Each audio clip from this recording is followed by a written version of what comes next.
Luthra brothers गुरुवार शाम तक भारत लाए जा सकते हैं। फुकेट के होटल से पुलिस ने दोनों भाइयों को गिरफ्तार कर लिया है। दोनों की फोटो सोशल मीडिया पे भी नहीं, पुलिस में भी वायरल हो रही हैं। गोवा पुलिस की सजगता, विदेश मंत्रालय से दोनों भाइयों के पासपोर्ट सस्पेंड किए जाने के बाद उनके पास अब कोई चारा नहीं बचा था। वो कितने दिन विदेश में खुद को छुपा पाते। आज के टाइमलाइन में बात दो भाइयों सौरव लूथरा और गौरव लूथरा की।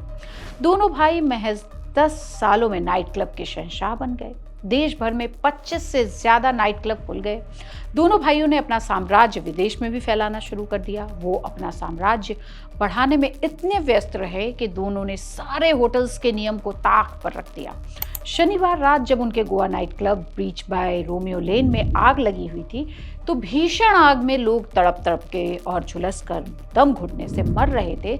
तब ये दोनों भाई रात के अंधेरे में मुंह छिपाकर थाईलैंड की टिकट बुक कर रहे थे। गोवा पुलिस के स्पोक्स पर्सन नीलेश राणे कहते हैं कि जांच में पता चला है कि लूथरा ब्रदर्स ने 7 दिसंबर की तड़के 1:17 पर थाईलैंड की टिकट बुक की थी और सुबह दिल्ली से ही 5:30 बजे फ्लाइट से वो थाईलैंड चले जाते हैं। इमिग्रेशन रिकॉर्ड के मुताबिक दोनों ने इंडिगो की फ्लाइट ली 6E1073 और फुकेट के लिए उड़ान भरी। ये वो समय था जब इंडिगो का भी बहुत गड़बड़ चल रहा था और काफ़ी सारी फ्लाइट्स कैंसिल हो रही थी। लूथरा ब्रदर्स के खिलाफ ये कार्रवाई तब हुई जब इंटरपोल ने उनके नाम पर ब्लू कॉर्नर नोटिस जारी किया। इससे पहले गोवा पुलिस ने उनके खिलाफ सीबीआई इंटरपोल के साथ मिलकर लुकआउट सर्कुलर भी जारी कर दिया था। गोवा सरकार की मांग पर विदेश मंत्रालय ने उनके पासपोर्ट रद्द कर दिए। दिल्ली की एक अदालत ने बुधवार को दोनों की गिरफ्तारी के अंतरिम राहत देने से भी इनकार कर दिया। रोहिणी की जिला अदालत में ब्रीच नाइट क्लब के तीसरे को ऑनर जो अजय गुप्ता हैं, उनको गोवा पुलिस की टीम पेश करती है। दिल्ली में तैनात है, मजिस्ट्रेट के सामने पेश किया जाता है। मेडिकल जांच के बाद उन्हें गोवा ले जाया जाएगा। अब बात करेंगे ये लूथरा ब्रदर्स हैं कौन और ये कैसे शहंशाह बन गए नाइट क्लब्स के। तो दिल्ली के रहने वाले हैं सौरव और गौरव लूथरा और 10 सालों के अंदर ही हॉस्पिटैलिटी इंडस्ट्री में इन्होंने बड़ा नाम कमाया। 10 साल पहले लगभग 2016 में दिल्ली के हडसन लेन पे मामाज बुआई नाम से उन्होंने कैजुअल कैफे शुरू किया था। ये जल्द ही जो है स्टूडेंट्स को बहुत भा गई। दोनों भाइयों की असली पहचान तब बनी जब उन्होंने दिल्ली के सिविल लाइंस में रोमियो लेन कैफे खोला। यह ब्रांड चल निकला। देसी टच और बॉलीवुड नाइट्स वाला ये कैफे जितनी तेजी से दिल्ली के प्रोफेशनल्स और स्टूडेंट्स की पसंद बन रहा था, उसी तेजी से दोनों भाइयों ने गोवा के वगाटर में रेस्टोरेंट की नींव रखी। कमाल हो गया, ये टूरिस्टों की तेजी से पसंद बनता गया। उसी तेजी से लूथरा ब्रदर्स का साम्राज्य भी बढ़ने लगा, खासतौर पर महामारी के बाद जब टूरिज्म तेजी से देश भर में फैल रहा था।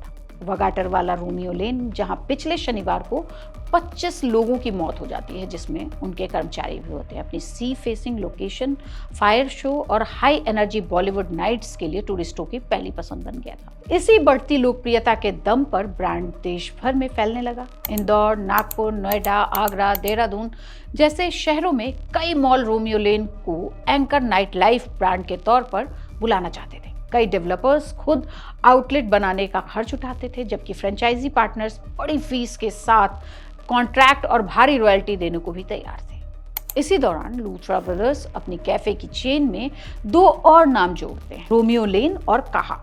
धीरे धीरे उनका नेटवर्क 25 से ज्यादा आउटलेट्स तक फैल गया और उन्होंने दुबई में भी एंट्री कर ली।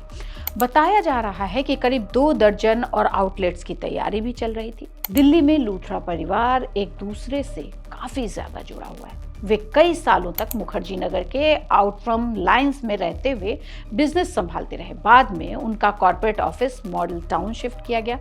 उनके पिता विजय लूथरा, जिनकी तबीयत अक्सर खराब रहती है, वो पैरालिसिस के भी पेशेंट हैं। परिवार के फैसलों में उनकी अहम जिम्मेदारी है और अहम भूमिका भी निभाते हैं। कंपनी में गौरव, जो खुद को इंजीनियर बताता है, वो अकाउंट्स और GS foods studio private limited की रोजमर्रा की जिम्मेदारियां निभाते हैं और संभालते हैं, जबकि सौरभ, जो खुद को गोल्ड मेडलिस्ट इंजीनियर बताते हैं, ब्रांड का पब्लिक फेस थे, जो रेस्टोरेंट को कैसे क्रिएटिव और दूसरों से अलग बनाया जाए, कई नई चीजों कैसे लॉन्च करके हमेशा अलग रखा जाए, फ्रेंचाइजी कैसे जोड़ी जाए, पे कैरी पैट रखता है और वही ये सारी चीजें संभालता है। फ्रेंचाइजी आउटलेट सफल हुए, वहीं कुछ जगह तनाव भी बढ़ा। कई निवेशकों ने शिकायत की कि भारी भरकम फ्रेंचाइजी फीस देने के बावजूद महीनों तक लूथरा ब्रदर्स से कोई संपर्क नहीं हुआ। कुछ ने तो आरोप लगाया कि उन्हें बीच में ही छोड़ दिया गया। बाद में अधिकारियों ने बताया कि वगाटर वाला रोमियो लेन सरकारी जमीन पर अवैध रूप से बना था। इसे गिराने की पूरी तैयारी हो चुकी थी। अब जब उनके 2 फोटोज वायरल हो रही हैं, उनको भारत लाने की तैयारी चल रही है, तो ये भूल जाएं कि जैसे दूसरे भगोड़े देश से भाग के बच गए थे, जिसमें नीरव मोदी, विजय माल्या, चौकसी, ये सारे नाम थे, वो अब नहीं हो सकेगा, क्योंकि अब कानून सख्त हुआ है और चीज़ें पहले से तेज गति से इम्प्लीमेंट की जाती हैं। ऐसी ही और रिपोर्ट के लिए देखते रहिए इंडिया.com।